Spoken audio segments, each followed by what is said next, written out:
Leather কমপ্লেক্সের মধ্যে 3 শ্রমিকের মৃত্যু। মাটির নিচে পাইপলাইনের কাজ করার সময় মৃত্যু। ম্যানহোলের কাজ করতে নেমে প্রথমে এক শ্রমিকের মৃত্যু, আর তাকে বাঁচাতে গিয়ে মৃত্যু আরো 2 শ্রমিক। কিভাবে ঘটনাটি ঘটলো জানাবেন আমাদের প্রতিনিধি কল্যাণ রয়েছেন সঙ্গে। কল্যাণ,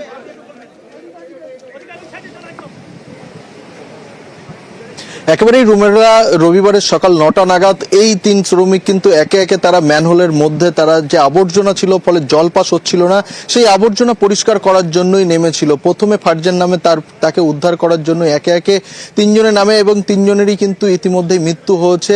অন্য আরো একজন শ্রমিক সেই 3 জনকে উদ্ধার করার জন্য নেমেছিল, সে অসুস্থ অবস্থায় ইতিমধ্যেই হাসপাতালে ভর্তি। আর এই ঘটনাকে কেন্দ্র করে চাঞ্চল্য ছড়িয়ে পড়ে এলাকায়। খবর পাওয়ার সঙ্গে সঙ্গেই কলকাতা লেদার কমপ্লেক্স থানার বিশাল পুলিশ বাহিনী তারা ঘটনাস্থলে আসে। এরই পাশাপাশি দমকল বিভাগের কর্মীরা এবং কলকাতা পুলিশের ডিএমজির যে টিম, বিপর্যয় মোকাবিলা টিম, তারা কিন্তু ঘটনাস্থলে আসে। তারা এসে দীর্ঘ প্রচেষ্টার পর প্রায় 4 ঘন্টা পর কিন্তু এই মৃতদেহ উদ্ধার করেছে। 3টে মৃতদেহ উদ্ধার করে ইতিমধ্যেই ময়নাতদন্তের জন্য পাঠিয়েছে।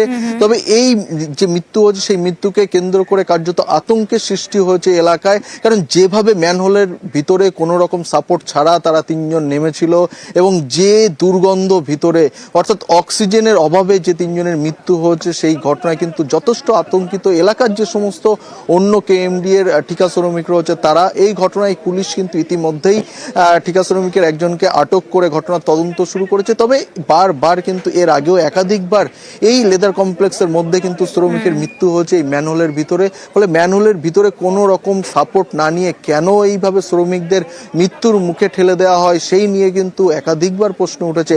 আজকেও কিন্তু সেই প্রশ্নই কিন্তু উঠছে যে ম্যানহোলের মধ্যে 3 জন শ্রমিক নামছে, কোনো রকম সাপোর্ট নেই।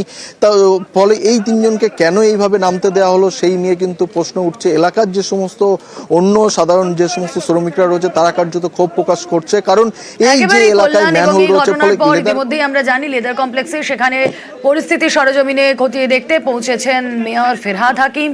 আপাতত এখনো পর্যন্ত যা জানা যাচ্ছে, বিষাক্ত গ্যাসে মৃত্যু হয়েছে শ্রমিকের।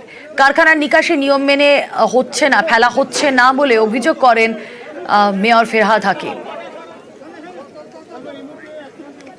এই ডিসচার্জ ওয়াটার যেটা ফ্যাক্টরিগুলোর থেকে বেরোয়, সেটা এসে ম্যানহোলে ঢুকেছিল। কাজটা নতুন যে পাইপলাইনের কাজ যেটা শ্রমিকরা করছিল, সেটা ড্রাই পাইপলাইনের কাজ। কিন্তু ম্যানহোলে যখন দিয়েছে, এই যে উপর থেকে ডিসচার্জ করে দিয়েছে রাস্তায়, তার মধ্যে ওটার ভেতরে ঢুকে গিয়ে কেমিক্যাল রিয়াকশন হয়ে কোনো একটা গ্যাস সেটা ওর ভেতরে ঢুকে গেছে। ঢুকে একজন শ্রমিক মারা গেছিল, তাকে বাঁচাতে গিয়ে আরো 3 জন লাফিয়ে, আরো 2 জন লাফিয়েছে। তার মানে তাকে ওঠাতে গিয়ে আরো 2 জন মারা গেছে। তাদের কম্পেনসেশন আমরা দেব 10 লাখ টাকা করে। অত্যন্ত মর্মান্তিক। ম্যানহোল পরিষ্কার করতে গিয়েছিলেন এক শ্রমিক এবং তাকে বাঁচাতে আরো 2 জন ঝাঁপ দেন এবং 3 জনেরই মৃত্যু হয়। কথা বলবো, আমাদের প্রতিনিধি সুস্মিতা রয়েছেন সঙ্গে। সুস্মিতা, এখনো পর্যন্ত কি কি তথ্য উঠে এলো?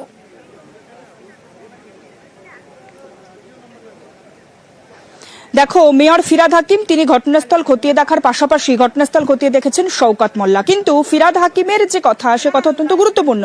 তার কারণ প্রথম থেকে যে প্রশ্নগুলি উঠছিল যে এই ম্যানহোলের আবর্জনা পরিষ্কার করতে, পাইপলাইনের যে কাজ, সেই কাজ সম্পন্ন করতে ম্যানহোলের ভিতরে কেন ঢুকলেন ওই 3 শ্রমিক।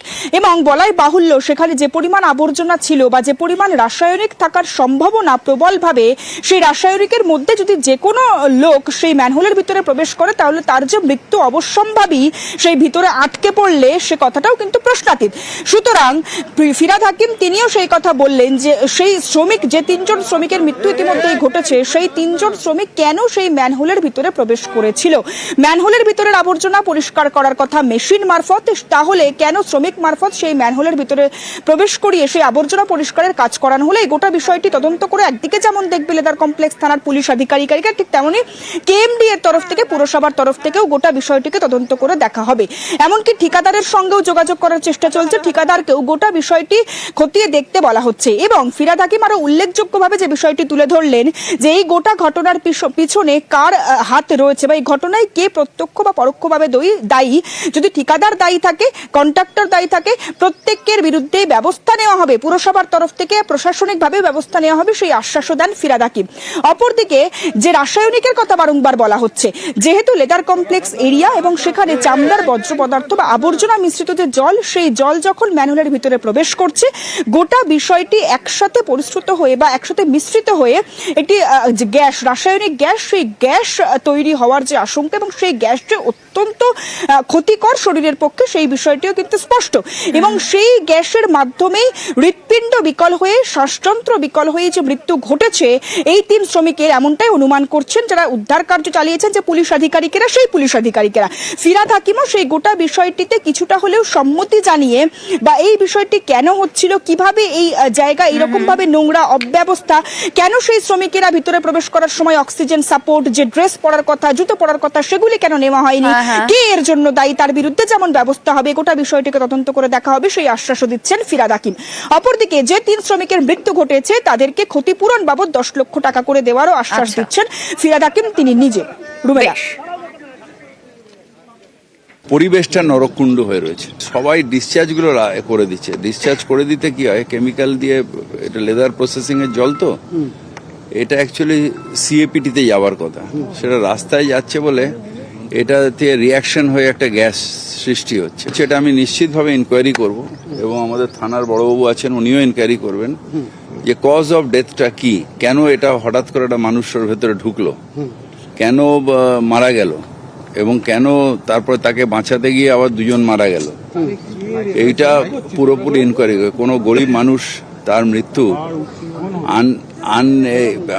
আনআইডেন্টিফাই, মানে কারণটা জানা যাবে না, এটা হতে পারে। এটা গ্যাস ফরমেশন হচ্ছে বাইরের থেকে জলগুলোকে গিয়ে লিকেজ হয়ে, তাহলে কেন ইন্সপেকশনটা ঠিক মতন হলো না, কেন শ্রমিককে নাগানো হলো, কেন পাম্প লাগিয়ে পরিষ্কার করা বা আগের থেকে টেস্ট করে যে এখানে কোনো বিষাক্ত গ্যাস আছে কিনা সেগুলো করা হলো না। কারণ অ্যাকচুয়ালি এটা ডিউ কোর্সে আমাদের থানা করবে এবং কাউকে ছাড়া হবে না যারা এটার জন্য দায়ী। ঠিকাদারে যদি পাওয়া যায় যে তার গাফিলতি, তার বিরুদ্ধে ব্যবস্থা হবে। যদি পাওয়া যায় যে কোনো আধিকারিক গাফিলতি, তার বিরুদ্ধে ব্যবস্থা হবে। হাইকোর্টের নির্দেশে সরস্বতী পুজো, পুলিশি পাহারায়, কড়া পুলিশি পাহারায় যোগেশচন্দ্র কলেজে সরস্বতী পুজো। পুজোয় বাধা দেওয়ায় হাইকোর্টে মামলা হয়। যোগেশচন্দ্রের পুজোর অনুমতি হাইকোর্টের, পর্যাপ্ত পুলিশি প্রহরায় বিচারপতি নির্দেশ দেন পুজো করা। আইডি কার্ড দেখিয়ে ভিতরে ঢুকছেন পড়ুয়ারা।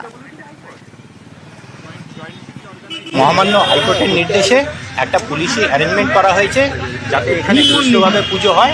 আমি সেটা দেখার জন্য সুপারভিশনে এসেছি এবং আমরা টাইম টু টাইম আসছি।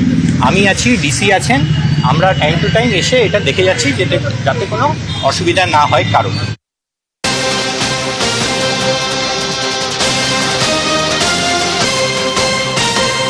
বহিরাগত ঢোকার অভিযোগে বিক্ষোভ, সেই ছবি আপনাদেরকে দেখাচ্ছি এবার। যোগেশচন্দ্র ল কলেজে পড়ুয়া বিক্ষোভ।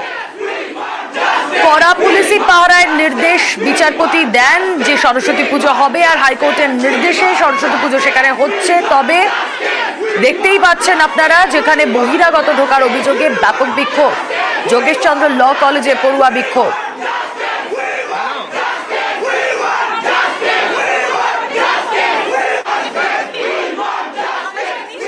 এখন হাইকোর্টের অর্ডার পাস হয়ে যাওয়া সত্ত্বেও, পুলিশ থাকাকালীন সত্ত্বেও যদি সাবিনালি আনস্টিম কলেজে অনায়াসে প্রবেশ করতে পারে, অবশ্যই সাবিনালি আনস্টিম না, ওনার অনেক টিম আছে, আপাতত কোনো সমস্যা হয়নি।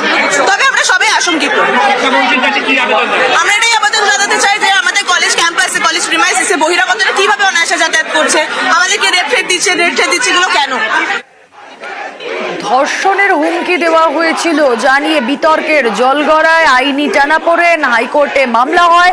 হাইকোর্টের নির্দেশে যোগেশচন্দ্র কলেজে সরস্বতী পুজো হচ্ছে, তবে কড়া পুলিশি পাহারায় পুজোয় বাধা দেওয়াতেই হাইকোর্টে মামলা হয়। এবং আজ আমরা সরস্বতী পুজোর দিন দেখছি, সেখানে পড়ুয়াদের বিক্ষোভ। ইতিমধ্যে আইডি কার্ড দেখিয়ে পড়ুয়ারা ঢুকছেন। কিছুক্ষণ আগে যোগেশচন্দ্র কলেজে পৌঁছে গিয়েছিলেন শিক্ষামন্ত্রী ব্রাত্য বসু, কথা বলেন, তিনি পরিস্থিতি ঘুরে দেখেন। পৌঁছে গিয়েছিলেন মালা রায়। যোগেশচন্দ্র ল কলেজে পড়ুয়া বিক্ষোভের ছবি দেখাচ্ছিলাম। কিছুক্ষণ আগে সেখানে পৌঁছে যান শিক্ষামন্ত্রী ব্রাত্য বসু, পৌঁছে গিয়েছিলেন মালা রায়।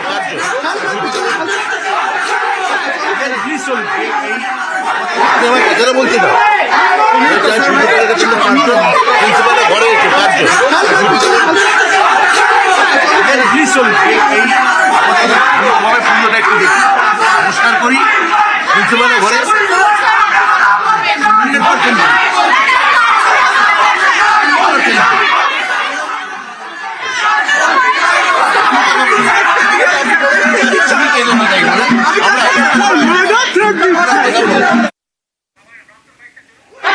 সমস্যা নেই, এটা হচ্ছে কোর্টের নির্দেশ হচ্ছে,